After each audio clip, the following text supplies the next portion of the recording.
There we go.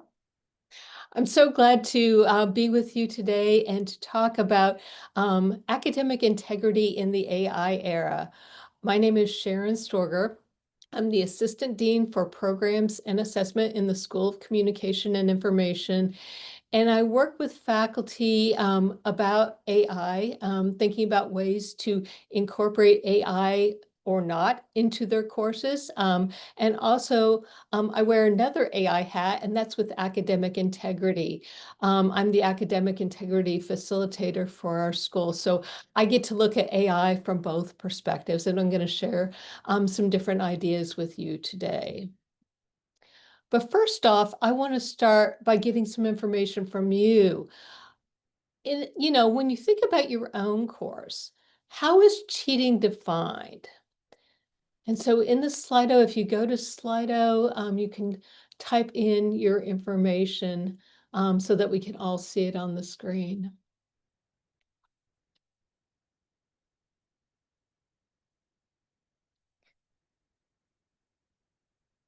So how is cheating defined in your course?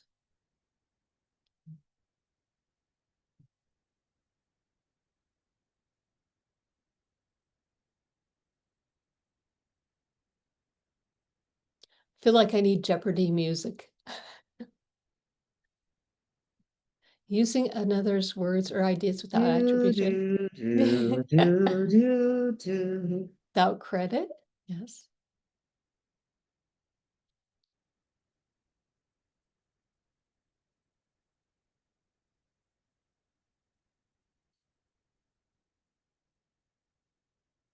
Representing someone I see. It's interesting. I'm seeing a lot of common threads throughout your contributions. This is really interesting because one thing to keep in mind is that if you look at the literature about cheating, there is no unanimous or shared definition of cheating. A lot of people have very different opinions about what is or what is not acceptable. So of course, things like using someone else's work and not attributing it or giving it inappropriate credit, using unauthorized resources or tools, absolutely. Sometimes it's collaborating on an assignment with another student. I've seen that very frequently. Using notes during an exam. Cut and paste plagiarism.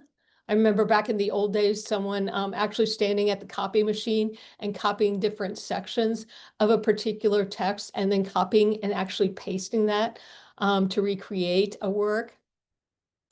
Some of it involves generative AI, of course. So thank you for sharing your ideas. That's really interesting.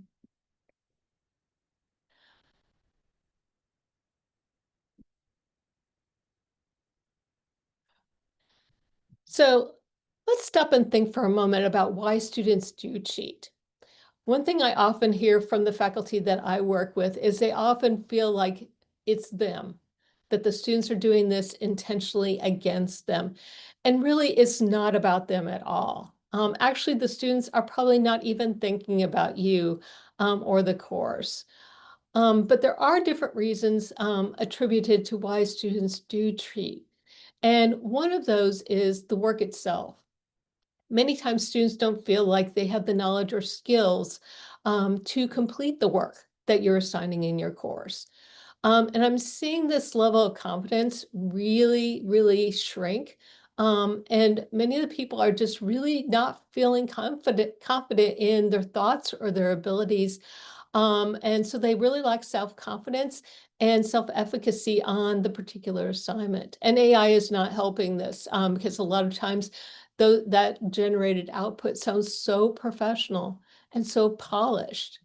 And in comparison, the student thinks, well, it obviously knows, what I should be submitting. And how do I, I'm just a student. How should I know? And so that also breaks down their confidence. The lines between what is cheating and what is not cheating are very blurry. And so sometimes the policies really range from one course to the next. So if a student is taking 4 or 5 courses, The AI policy and the cheating policy may vary from one course to the next. So a lot of times those lines and crossing those lines can be really, really tricky. In our society, there are different types of experiences where the rules are meant to be broken. If you think about a sports setting, many times the rules in those situations are broken, and yet the gameplay continues. And so students often think, well, they're just rules. They're meant to be broken. That's perfectly acceptable. Moral disengagement is another reason where it's someone else's fault or some other thing's fault for why they're cheating. It's not them, it's something else. Motivation. I don't know about you, but my course students sometimes are in my courses, not because they're interested in the topic, but because it satisfies some type of requirement, whether that's a program requirement or a core requirements requirement. It just really varies. So really trying to understand, why are students in my class and what is their motivation for doing well or doing just kind of mid-level kind of work. Just trying to understand that sometimes is useful. Procrastination is probably the top reason that I see why students cheat. I talk to many students who it's the 11th hour. They've got 20 minutes to actually do an assignment that probably was supposed to take several weeks, at least in the mind of the instructor. And they really don't know what to do. And so they panic and they make a bad choice. And that bad choice often involves cheating. And then external messaging. The students are really getting a lot of messaging right now saying that many of these tools, many of these AI tools are designed to help them help their well-being. If they're struggling with different mental health issues, like stress and anxiety about completing their homework, completing assignments, these tools will really help them take back control of their life. And so they're getting a lot of these messages that make it sound like, well, who wouldn't sign up for some of these tools and take an easier way out? Peer effects are extremely powerful. And this is really interesting when you start looking at some of the research associated with the impact peer effects have on cheating.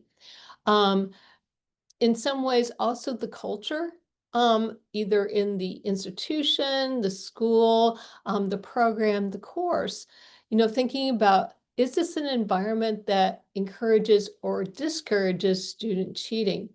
I talk with several faculty who basically say, it's up to the students to learn. If they want to cheat, that's on them.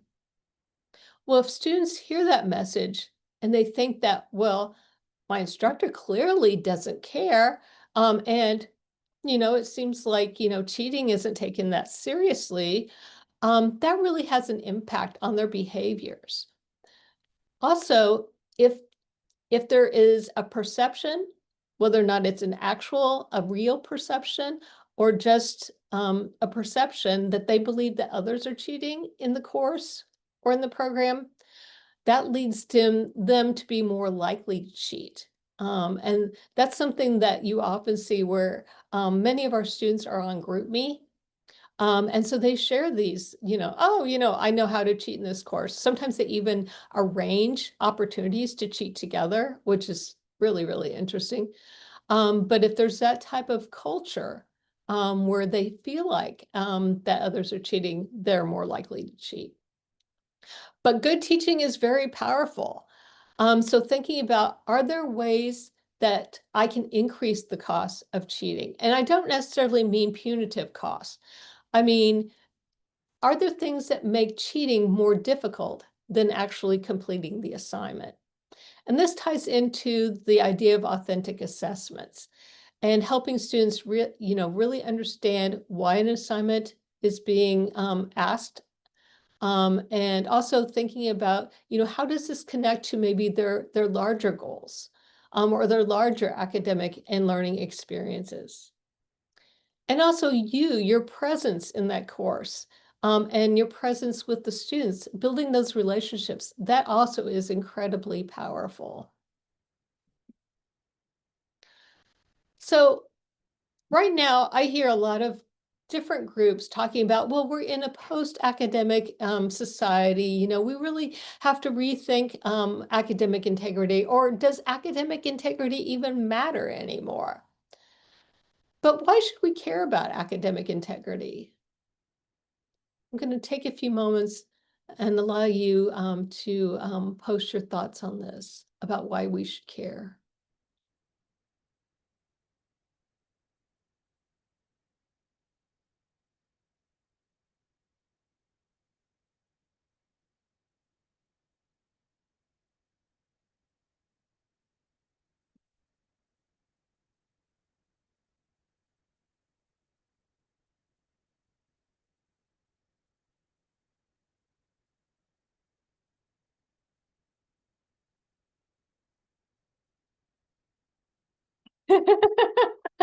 Yeah, fear of loss of critical thinking skills. That's something that I'm very concerned about. But I also I don't want my doctor, gallbladder surgery or not, having used AI extensively and not really knowing how to treat me correctly. Absolutely, and uh, overall value of our degrees. What are we here for if we don't care about academic integrity? Yeah, yeah,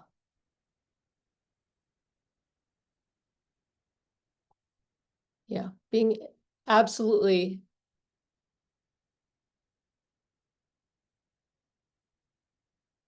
So it's clear that all of us here today really do care about academic integrity, which does not come to me as a surprise. Yes, learning. It's like be curious, want to learn rather than just checking off a box. Totally. So this may require a shifting of our mindset. So I know many of my colleagues say, I didn't get into teaching to be the police. So rather than thinking about compliance, thinking about, is there a way to encourage academic integrity and an academic integrity culture, build that kind of culture through being clear with the things that I do in my course, caring about my students. Caring is a really, really big factor. That's something that students remember long after they've left your course. And is there a way to collaborate with students to create some of the approaches that you're taking in the course, some of the policies, some of the uses of AI in your course, if it's appropriate? So thinking about these, and one example of this might be in your syllabus, you might say cheating will result in course failure, but instead of using that language, sort of rephrasing that to say, I'm here to support your learning. If you're struggling, if you need help, please talk with me. And so your messaging really does matter. So, the tone of your syllabus, is it welcoming? Is it inviting? One thing that I do want to stress that if you do have policies noted in your syllabus, make sure that they reflect reality. Because if you are not willing to put into practice what you've stated in your syllabus, then that just shows students that, oh, she's not really serious about that. So that's something that I look at my own policies and really think about, is this something that I'm willing to do if a student does violate academic integrity? You cannot say your policies and your practices often enough. So even if you've said it in your syllabus, repeating it is also good. Having those first day conversations about the importance of academic integrity and also normalizing health seeking. We're running short on time, and I will be sharing my slides, but I just kind of want you to think about some of these things as I wrap up my segment, thinking about the designing of your course for integrity and thinking about, are you inviting thinking or cheating? And that is totally unintentional. But these are some different things to consider when you're thinking about your course and trying to create an academic integrity culture. And on my slides, I've included an example, and this is just a very generic example just to get your juices flowing to start thinking about different ways to rethink your assignments in this AI era. protecting academic integrity. One thing that I want to point out that seems to be effective for right now in terms of sort of deterring some of the use of AI agents in courses is lockdown browser. That is, I'm hearing from colleagues at different institutions as well as here that is acting as a deterrent, as well as perusal seems to be also something that is an effective obstacle. Because sometimes if you have students who may be AI curious, having those little obstacles in place can be very effective. The messaging from the instructor or from the institution is also to consider thinking about what is Rutgers' tone around academic integrity and what messages are they sending to students and how are students interpreting those messages about academic integrity. These are some common cases I see. The vulnerable assignments are probably ones that you've encountered as well. Online exams, especially online at-home exams, online discussions, anything that's a take-home writing assignment, it's likely students will be using AI to complete those. Many times I've seen fabricated information. One of the most complex cases included a complete research project that was fabricated. And also I see many students who thought that they were using AI according to the course guidelines, and they crossed a line that was unacceptable to the instructor. And that's where that communication, those connections, being very clear about what your policies are very important with students. Because many of our students do not want to cheat, but those boundaries are really, really gray and sometimes confusing to those. So just a few closing thoughts. Academic integrity, the important thing to think about is those relationships, making those human connections, and creating a culture where integrity is expected, not necessarily where you're in police mode and enforcing those. And as I mentioned, I will be sharing the slides, but I've included on those slides some additional resources about academic integrity and ways that you can build it into your course. And I will stop there now because I have gone over time, but I thank you so much for your attention today. And I will stop sharing.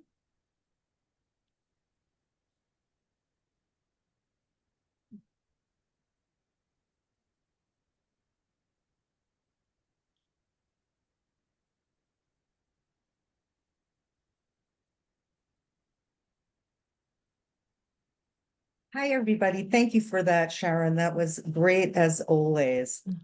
We purposely are limiting our presentations in order to make plenty of time for conversation.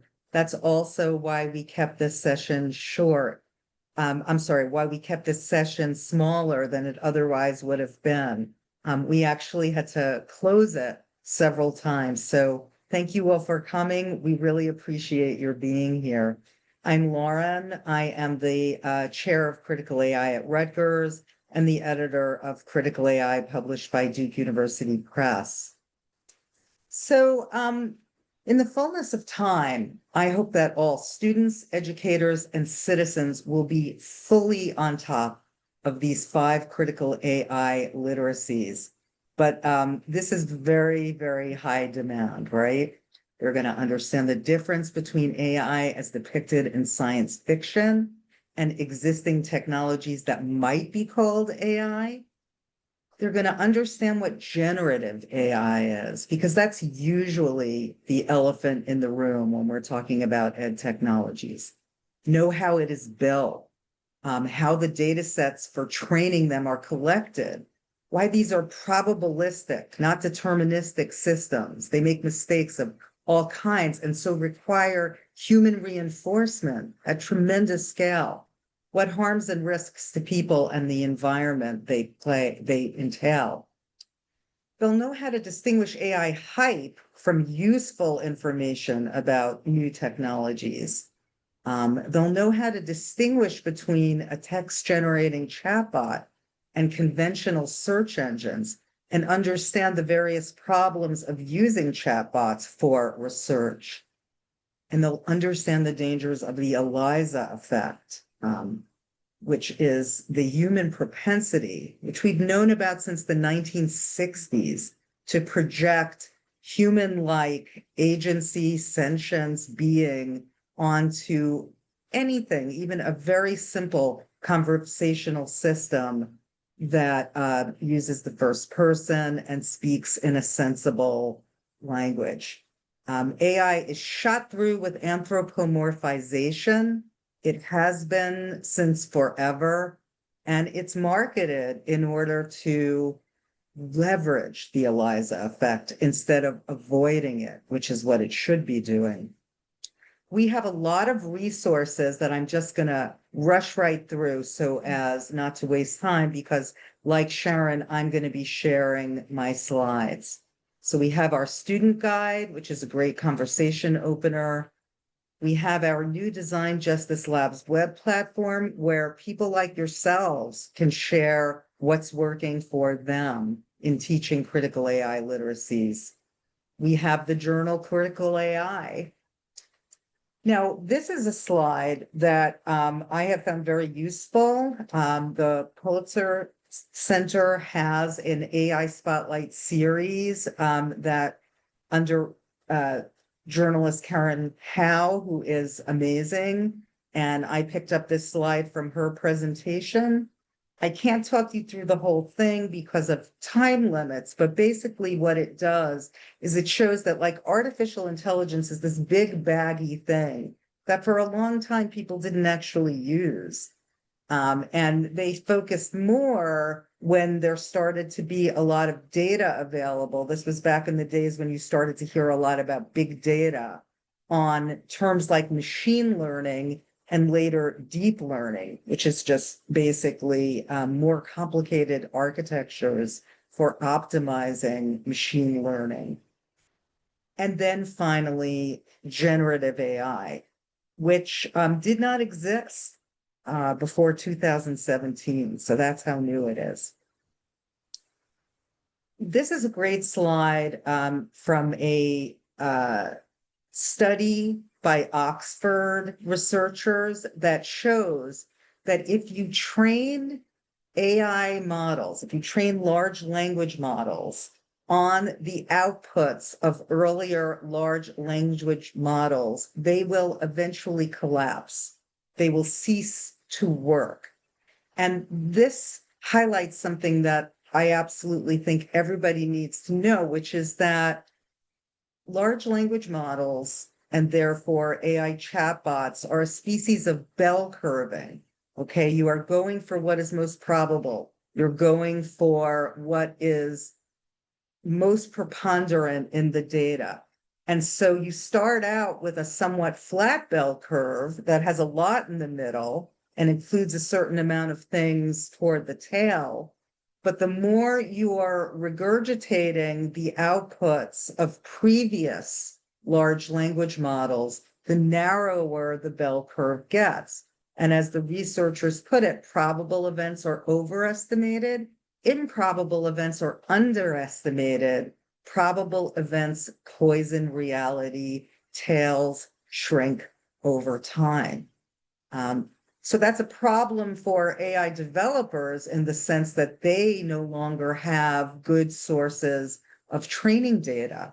You know, bear in mind that already more than 50% of what is on the internet is now AI generated just because it's so easy to produce. It's called AI slop. So think about that. From their perspective, the issue is training data. From an educator perspective, the issue is homogenization and, you know, the death of originality as outputs from large language models focus on the probable, the popular, the plausible, and make it difficult for people to generate ideas that come from those edges. I like to call that probabilistic mimicry. You may have seen the wonderful paper Stochastic Parrots, which has had a tremendous influence on our understanding of AI. but I prefer probabilistic mimicry because stochastic is an unfamiliar word. And because parrots are actually really smart animals. And I think that animals are a great way of teaching about how large language models and the chatbots that are developed through them differ from what creatures in the world do. So I've just discussed how to be effective, outputs have to focus on what is the most probable. Tressie McMillan Cottom has a memorable New York Times opinion essay where she called it a mid technology for that reason. They have no means of tracing their outputs to particular sources of information. This can be very confusing. It's like, but wait, aren't they just trained on a lot of data? Yes, but they are not databases. They are not operationalized to retrieve data from a database. They have a model of a database, and that model includes the weighted likelihood of what is probable to come next in response to a given prompt, which may be for a completion or a set of instructions. So these models may offer a guess as to what the source of the data might be in the form of a footnote, but like a not very good researcher, they are simply saying what they predict is going to be the right answer and then coming up post hoc with what might be the source of that information. And as a result, they can't ensure the veracity of those outputs. And that's in large part, because when you're scraping a lot of data from the internet, you're going to pick up a lot of content that is statistically probable without being accurate, verifiable, or true. Before these models were reinforced with human feedback, they were wrong on the facts as much as 50% of the time. Another thing that is super important to remember is that large language models are outputting predictions from datafied and modeled human experience. They are disembodied and decontextualized, disembedded. They do not live in the world the way that cats, bees, dogs, trees, and people do. They don't experience joy. They don't care, though they can simulate that. And that's why it's so important to recognize that the chatbots that are being commercialized right now rely on armies of exploited human data workers whose low-paid labor is what makes these systems seem much smarter than they are. And it's also why we need to recognize that in a way, chatbots are a kind of gaslighting. And we're beginning to get a lot of information about that. We know that chatbots that pretend to be human-like will actually help suicidal people, vulnerable people, to go ahead with those suicidal plans, which is, of course, horrific. We know that we have platforms like Conmigo that are pretending as if they can help students to have an interview with Harriet Tubman. This is, of course, absurd and a huge insult to the historical Harriet Tubman, as well as to the enterprise of history, right? The idea that you can take a tiny bit of training data that exists for a historical person, or even if you had a lot of training data, and create a statistical model that pretends to be them and act as if that really is AI Harriet Tubman. It all depends on you not having the information to know what the tremendous difference is between this statistical model and Harriet Tubman. which relies in a way on making your students less inquisitive about what actual history is and more accepting of a simplistic model of something that pretends to be a historical figure. And now more and more information is coming out about how exploitative these things are becoming fast. ChatGPT is now going to allow users to buy things. And of course, all of these systems have a tremendous amount of information from these chat conversations about what you might need, what you might be worrying about, what you might be willing to buy. And although you may not have heard about this, these are huge money losers, right? The generative AI enterprise has had close to $1 trillion in investment, but it generates nowhere near that amount. And so to keep investors interested, in addition to just laying off workers, they need to come up with all kinds of plans for monetizing. A recent video from Joseph Gordon-Levitt in the Times showed that Meta AI seems to think it's okay to have a sexualized conversation with an 8-year-old. And they're trying to make models not let you go, right? It keeps wanting to keep you on, just the way that social media has become commercially valuable by keeping you on, so that there could be more surveillance and more monetization of your data. I know a lot of you are very interested in generative AI harms. I wish there was a way that I could summarize these quickly. Every single one of these bullet points is a course unto itself. But what I can tell you is that we have resources for more information on each of these things, and that in my experience, students are especially interested in surveillance and privacy issues, as well as environmental footprint. But they're also, of course, becoming more aware of the ELIZA effect and of the concentration of power, which is sort of like a polite way of saying that these companies are monopolistic, they're in a position to exploit us, and they're not particularly concerned about rising autocracy. That said, the AI first mentality is getting some serious pushback. That's a useful term, by the way. AI first is a business term that you should be rushing to try AI for everything.